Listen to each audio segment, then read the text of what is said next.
Hey guys, welcome back to my channel. I think this is the fastest update video that I've ever had to post that wasn't an Amber Alert.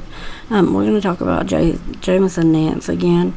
I've gotten a couple of comments telling me that his mother was arrested today, so I did some digging. I found the press conference from the West Melbourne Police, so we're going to watch that together. But today was his 4th birthday. His mother was arrested on his birthday.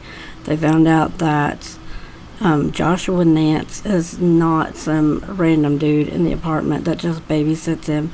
It's her live-in boyfriend, which I figured. But, you know, in the last video I even said, what's going on with this woman and why did she still even have custody of this little boy? I haven't spoken with the dad, but somebody who said that they were friends with his dad, that she had been keeping Jameson away from him, that he's been trying to see him and that kind of stuff. So, you know, which is sad. That this is really, really sad. But anyway, here we're gonna watch the press conference and the news clip that I have, and then we'll talk about it at the end.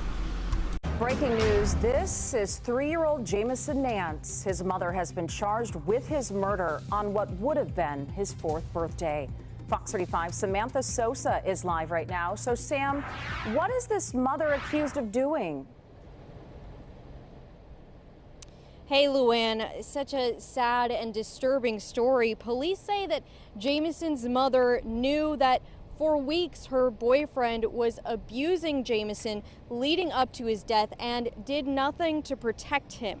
Police say that Erica Dotson right now is on her way to jail. She's charged with first-degree murder. Before Jameson's death, police say the child suffered broken legs and other injuries caused by Dotson's boyfriend. His name was Joshua Manns, but police say Dotson brushed those injuries off as accidents. Police say Dotson and Manns even discussed different stories to explain the toddler's injuries, but when investigators interviewed the couple separately, their stories didn't line up, causing them to look into the mom's role in Jameson's death. Sergeant Greg Aronsoft of Melbourne Police called Dotson the person who failed Jameson the most. And police say that this is still an active investigation, so there could be more charges and more arrests in this. Dotson's boyfriend, Joshua Manns, was arrested in Georgia 2 weeks ago in connection to the toddler's death. Jameson Nance was your typical 3-year-old boy. He liked pizza, Paw Patrol, and riding his Spider-Man bicycle. But unlike most 3-year-old boys, he didn't have anyone to fight for him. Today, Jameson would have turned 4 years old. His mother, Erica Dotson, and her boyfriend, Joshua Manns, are the reason he is no longer alive. They are the reason that he is not celebrating his 4th birthday. In the early hours of June 11th, Dotson left for work, leaving Manns to care for young Jameson. Just after 6 p.m., Manns called Dotson as if nothing was wrong. They discussed about going to look for a puppy to bring home. We know based on the medical examiner's report that young Jameson was already deceased during this conversation. Dotson hung up the phone and called 911 and proceeded home. Officers and medical personnel responded to 295 Lagos Circle due to a report of young Jameson not breathing. When officers arrived, they made contact with Erica Dotson. Dotson had exited the apartment and was bringing Jameson downstairs. Jameson appeared to have been deceased for some time. Manns was gone, having left the apartment. Manns did leave behind a written note for Dotson. The note stated while Jameson was taking a bath, Manns had a seizure. He woke to find Jameson floating in the tub. On June 14th, an autopsy shared with investigators what Jameson could not. There was no water in Jameson's lungs. He did not drown. Based on the medical examiner's findings, Jameson suffered through and experienced significant pain and abuse over a 3-week span, ultimately ending with his death. Unfortunately, this was nothing new to young Jameson. In 2019, then 2 years old, Jameson suffered a broken leg after what Dotson reported Jameson falling after running. In March of this year, Jameson suffered another broken leg after it was reported he stepped off a curb. The daycare Jameson attended saw suspicious injuries, and they later described as suspicious. Jameson told daycare staff Manns was the reason for the burns on his arm. Jameson would also tell them that Manns would strike him if he was too loud, or if he woke Manns or his mother. This was reported to a DCF investigator who was taking a report on a separate incident. On June 2nd was Jameson's last reported day at the daycare. On that day, an injury was documented to Jameson's face. Dotson told staff Jameson was attacked by a duck.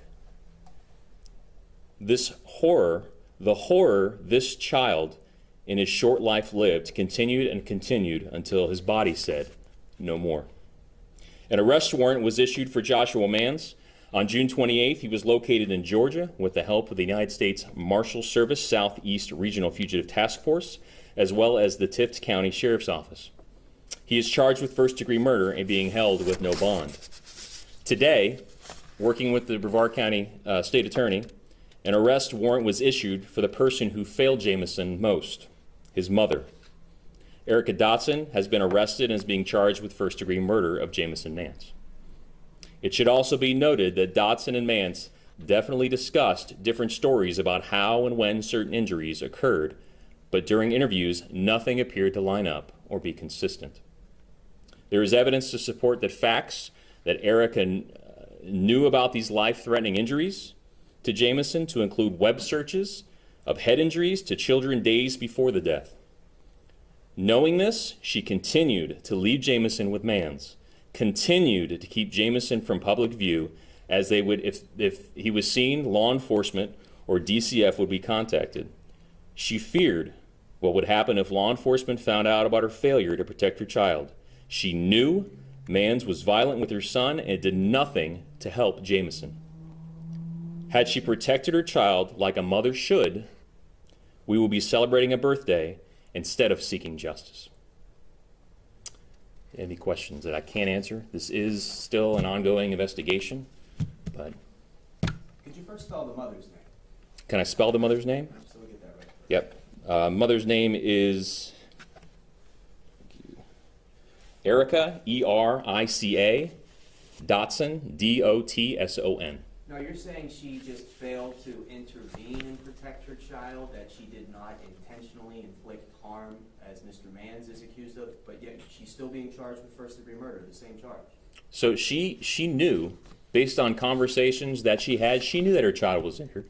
She knew that her child was in pain. She knew all these things were happening to her child, yet she kept him from public view to make sure that we as law enforcement were not involved, to make sure that DCF was not involved, because if we were, they know that we would be asking questions, and if so, Jameson may be here today. Does she have anything to say in her defense? I don't have any comment on any statements that she had made. Is she in custody at this time? She was arrested a little while ago. Has she been transported to Sharps? She is currently en route there now.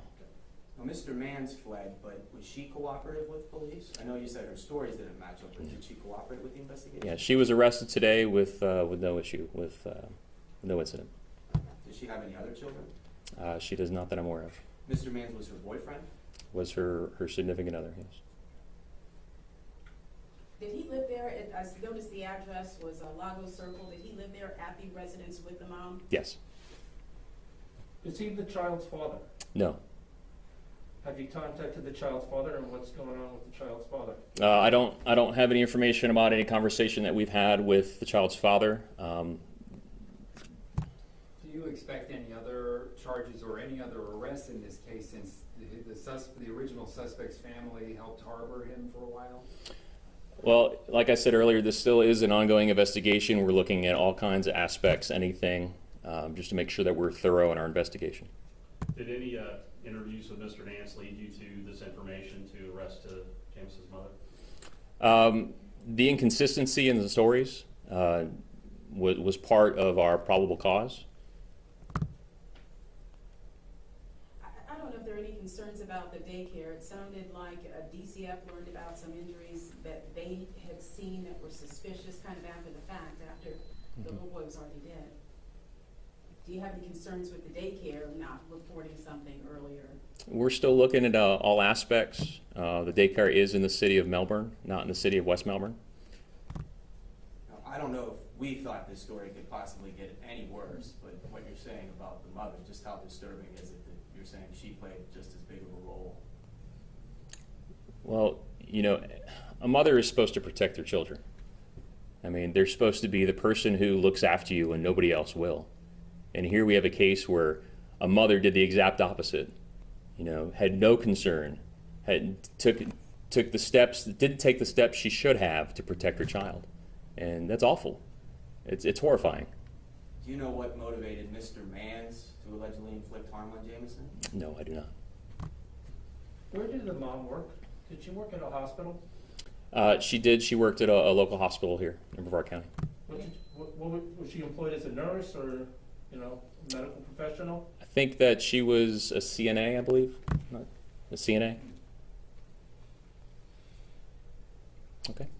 Well, thank you guys again for coming and sharing the story. And again, I'll have some 911 call. Yeah, I'm going to have the 911 call available that you can pick up at the front desk. All right. Thank you.